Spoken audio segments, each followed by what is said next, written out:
Good morning. નમસ્તે વિદ્યાર્થી મિત્રો. ફન એન્ડ લર્ન સ્કૂલમાં તમારું સ્વાગત છે. ગુજરાતી મૂળાક્ષરો તેને આના બે ભાગ પડે છે, સ્વર અને વ્યંજન. ગુજરાતી મૂળાક્ષરો હોય એના બે ભાગ પડે, સ્વર અને વ્યંજન. તો આપણે આજે વ્યંજન પહેલાં ભણીશું, પછી આપણે સ્વર ભણીશું, બરાબર? તો વ્યંજન કયા કયા છે આપણે જોઈએ. તો આ શું છે? ક, કબૂતરનો ક. શું છે? ક, કબૂતરનો ક. ચાલો, ક પછી શું આવે? આ શું છે? ખ. આ કયો મૂળાક્ષર છે? ખ. તો ખ, ખટારાનો ખ. શું કહેવાય? ખ, ખટારાનો ખ. ખ પછી શું આવે? ગ. તો આ ગ ગણપતિનો ગ છે. શેનો ગ છે? ગ, ગણપતિનો ગ. આ ઘ છે, આને પણ ઘ કહેવાય, પણ એ ઘ ઘરનો ઘ. જો આ ગ આમ ઘરનો ગ આમ લખાય અને ગણપતિનો ગ આમ લખાય, બરાબર? બોલવામાં બે એક જ જેવા છે, પણ આ ગ ગણપતિનો ગ અને આ ઘ ઘરનો ઘ. પછી આ શું છે? કયો મૂળાક્ષર છે? ચ. ચ, ચકલીનો ચ. શું થાય? ચ, ચકલીનો ચ. એના પછી આ કયો મૂળાક્ષર છે? હા, આ છે છ. છ, છત્રીનો છ. શું થાય? છ, છત્રીનો છ. ચાલો, આ મૂળાક્ષર કયો છે? યાદ કરો. આ છે જ. તો જ, જલેબીનો જ. શું થાય? જ, જલેબીનો જ. પછી આ શું છે? જ. આ પણ જ છે. તો આ જ, આને કહેવાય જ અને આને કહેવાય જ. તો આ જ શેનો છે? આ જ જભલાનો જ છે. શું છે? જ, જભલાનો જ. પછી આ શું છે? આ કયો મૂળાક્ષર છે? ટ. તો ટ, ટમેટાનો ટ. શેનો ટ? ટ, ટમેટાનો ટ. એના પછી આ મૂળાક્ષર જુઓ, આ કયો છે? આ છે ઠ, ઠળિયાનો ઠ. શું કહેવાય આને? ઠ, ઠળિયાનો ઠ. આ છે ડ. શું કહેવાય આને? ડ, ડમરૂનો ડ. શું કહેવાય?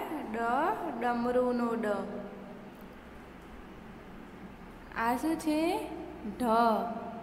આને શું કહેવાય? ઢ, ઢગલાનો ઢ.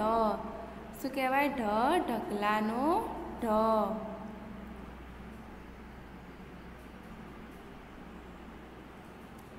ચલો, આ શું છે? આ છે અણ. શું કહેવાય આને? અણ. અણ, ફેણનો અણ. અણ, ફેણનો અણ. આ છે ફેણ, સાપનું ફેણ. તો શું કહેવાય? અણ, ફેણનો અણ. આ શું છે? આ છે ત. તો ત, તરબૂચનો ત. પછી ત, તપેલીનો ત. એવી રીતે અલગ અલગ થાય ને. ત થી શરૂ થતી ઘણી બધી વસ્તુઓ હોય. આપણે લખશું ત, તરબૂચનો ત. પછી આ છે થ. શું છે? થ. તો થ, થળનો થ. શું કહેવાય? થ, થળનો થ. થ, થાળીનો થ. થાય ને. પછી આ છે દ. શું કહેવાય આને? દ. તો દ, દડાનો દ. શું થાય? દ, દડાનો દ. પછી આ છે ધ. શું કહેવાય આને? ધ. તો ધ, ધજાનો ધ. શું કહેવાય? ધ, ધજાનો ધ. પછી આ શું છે? આ છે ન. શું કહેવાય આને? ન. ન, નગારાનો ન. શું થાય? ન, નગારાનો ન. આ શું લખ્યું છે? નગારું. તો ન, નગારાનો ન. પછી આ શું છે? પ. અને શું કહેવાય? પ.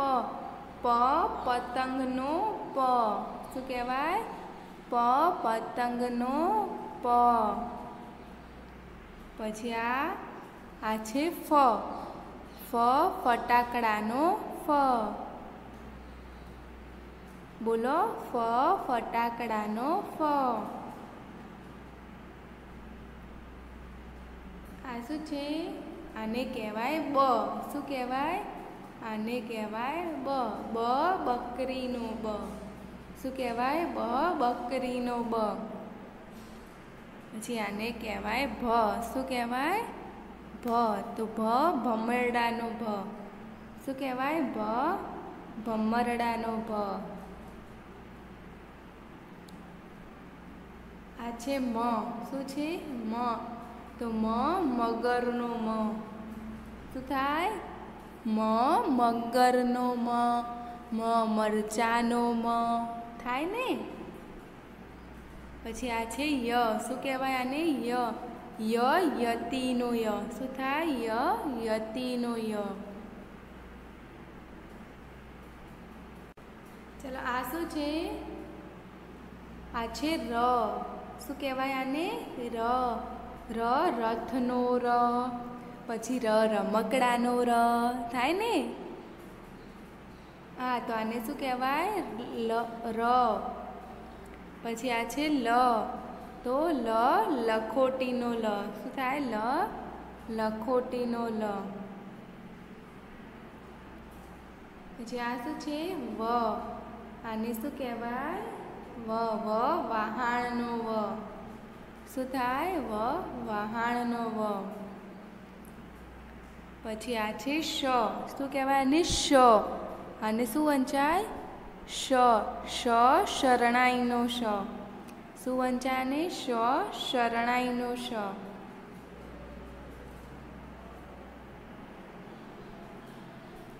આ શું છે? આ છે શ. તો આ શું છે? આ ષટકોણનો શ છે. આગળ આપણે ભણ્યા એ શરણાઈનો શ. પછી આ ષટકોણનો શ. અને આ છે સ. આ શેનો સ છે? આ સસલાનો સ છે. શું કહેવાય આને? સસલાનો સ. પછી આ છે હ. આને શું કહેવાય? હરણનો હ. શું કહેવાય? હરણનો હ. આ છે અળ. શું વંચાય આને? અળ. અળ ફળનો અળ. શું થાય? અળ ફળનો અળ. હવે આ બે છે એ શું છે? જોડાક્ષર. આ શું છે? ક્ષ. શું વંચાય આને? ક્ષ. તો ક્ષ ક્ષત્રિયનો ક્ષ. શું થાય? ક્ષ ક્ષત્રિયનો ક્ષ. અને આ છે જ્ઞ. શું વંચાય? જ્ઞ. તો જ્ઞ યજ્ઞનો ય. તો શું થાય? જ્ઞ યજ્ઞનો જ્ઞ. બરાબર. તો આપણે સ્વર ભણ્યા. હવે આપણે વ્યંજન ભણ્યા. સોરી, હવે આપણે સ્વર ભણીશું. બરાબર. ગુજરાતી મૂળાક્ષરોમાં આવે છે સ્વર. તો આપણે જોઈએ સ્વર કયા કયા છે. આ છે અ. શું છે? અ. અજગરનો અ. શું થાય? અજગરનો અ. અને અનેકાનો આ. તો આ શું થાય? આ આગબોટનો આ. શું થાય? આ આગબોટનો આ. પછી આ છે ઈ. તો ઈયળનો ઈ.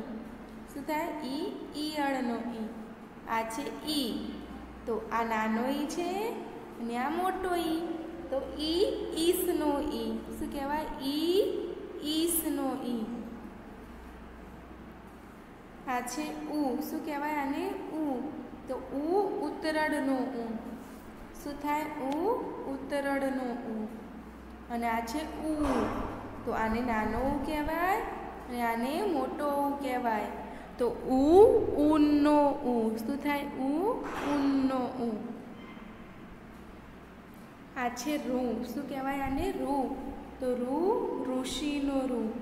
શું કહેવાય? ઋષિનો રૂ. પછી આ છે અ અને એક માત્રા એ. એ એરણનો એ. શું કહેવાય? એરણનો એ. પછી છે અને બે માત્રા ઐ. શું થાય? અને બે માત્રા ઐ. ઐરાવતનો ઐ. શું થાય? ઐરાવતનો ઐ. પછી અને કાનો અને એક માત્રા ઓ. શું થાય? અને કાનો અને એક માત્રા ઓ. ઓશિકાનો ઓ. શું થાય? ઓશિકાનો ઓ. પછી અને કાનો અને બે માત્રા, એને શું કહેવાય? ઔ. શું કહેવાય? ઔ. તો ઔષધનો ઔ. શું કહેવાય? ઔષધનો ઔ. પછી આ શું છે? અને માથે બિંદુ એટલે શું કહેવાય? તો અંગૂઠાનો શું કહેવાય? તો અંગૂઠાનો પછી અને આની પાછળ બે મીંડા, શું કહેવાય? શું કહેવાય? અહમ.